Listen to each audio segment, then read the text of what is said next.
Welcome to everybody. We're here with three members of Bleak House. Moments before you play your first gig in 40 years, is it? 41 years. 41 years. How's it feel like to hit the stage once again after so much time? It's quite exciting, I think. Yeah, we're all up for it, and it's it should be good. Should be good. Usually before an interview I do quite a lot of research for the band I'm going to chat with, but in your case there's very little I could find. So could you enlighten me on how the first incarnation of the band got together? When, where and how? Goodness me. I started it, there was like school friends back in about 1972. We didn't play many gigs or anything, it was just like a band put together. It wasn't until we started to put this band together that things started to happen. We went through 2 or 3 lineups, can't remember all the names offhand. People dropped out, people came in. Roy Reed joined the band, who's the Bleak House drummer, when he was quite young. And then Bob came in to help out, because it was just me on guitar, a guy called Paul Hobby was on bass, and that was about it really. And then slowly we added more people. Graham joined. And this was the mid-70s, I'm guessing, right? Yeah, mid-70s. I joined in 79, I think. Was it 79? Good.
So I'm guessing the name Bleak House is taken from the Charles Dickens novel, right?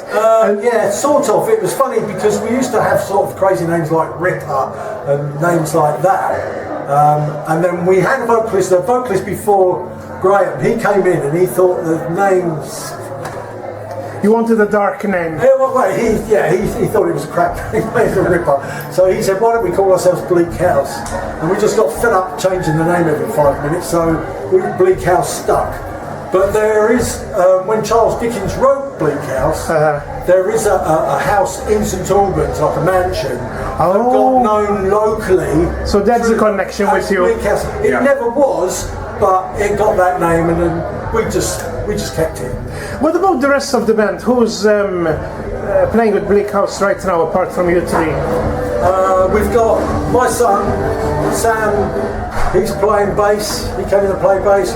Graham's son, Chris, is coming in to play drums. And they're both younger than us. They're both, quite a bit younger than us, because when we were playing, actually, the weird thing is, when we were playing live, they weren't even thought of. They were, that was a long time ago. Okay, let's talk about influences. I mean, one of them bands that comes to mind when listening your recording is Budgie, for example, personally. But where do you get your inspirations from, or at least back in the days? I think we've all got different tastes in music, and it's just the influences come in from all over the place. Like, you know, we were great fans of Rush. Okay. We like the dynamics of Rush. Well, my sort of heroes, really, vocalist-wise, were Alice Cooper.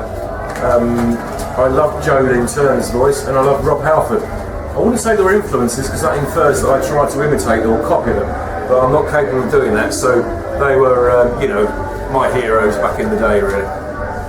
There have been strong comparisons made between your song Rainbow Warrior and Metallica's Sanitarium. What's your take on that?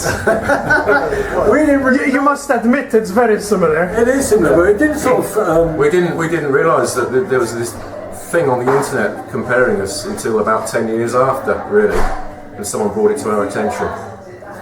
You think it must have come from you? That's. I don't know. What did they actually say? They admit that they took the riff From somewhere. Yeah. And they said it was well, basically. An unnamed. And they never mentioned us personally. A band who shall remain unnamed. Yeah.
Originally from St. Albans, right? Yes, which is about 45 minutes drive from the north of London. Yes. Approximately. Yeah. So I'm wondering if you ever attended the bandwagon events in the north of London, Yes, I did. and what are your memories of all that? We used to go to the bandwagon a lot.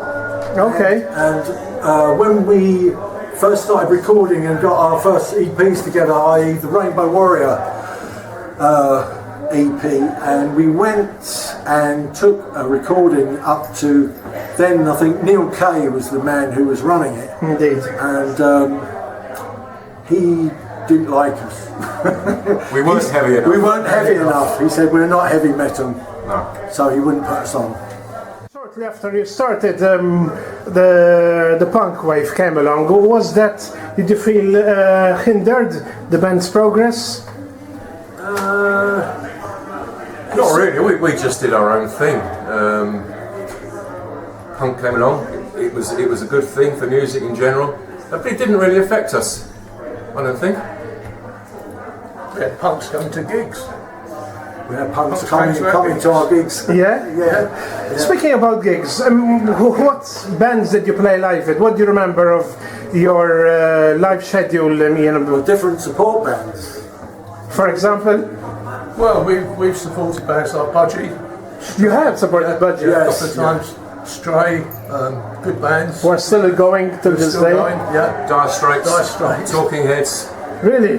Saxon. Saxon, yeah. Yeah. Doctors of Madness. Did you? Did you really? Yeah.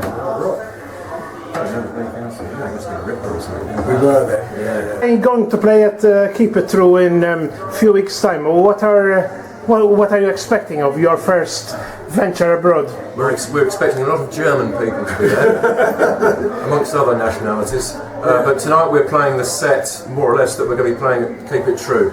So, okay. This is like a rehearsal for Keep It True for us. And what are the plans after Keep It True? I mean, We have no plans at the moment, but we have a little feeling that we might be offered 1 or 2 more gigs after Keep It True. In the UK? Who knows? Well, who knows? We don't mind. Had band will travel. So you haven't, as such, started writing any new material? No, not as yet. No, not as yet. We've only how many rehearsals since Sam and Chris came into the band? I think we've only 8. rehearsed about 8 times, and we just wanted to try and nail the set that we're going to do in Germany. Fair enough. And basically, this is a test just to see how it goes down. Yeah. Originally we said family and friends, and basically they Grew a bit more than that. Yeah, I think so. It's gone a bit wild, but it's exceeded our expectations. Let's put it that way. One last thing. If you could go back in time, what would you have done differently with Bleak House? Try harder. made an album. Definitely made an album. That's one thing that we felt that we should have done.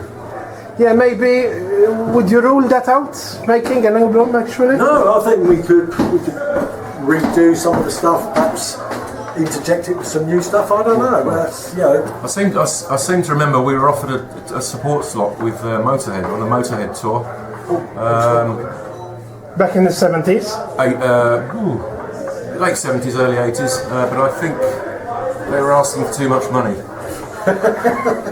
Shall we say? Okay. We didn't have enough pennies.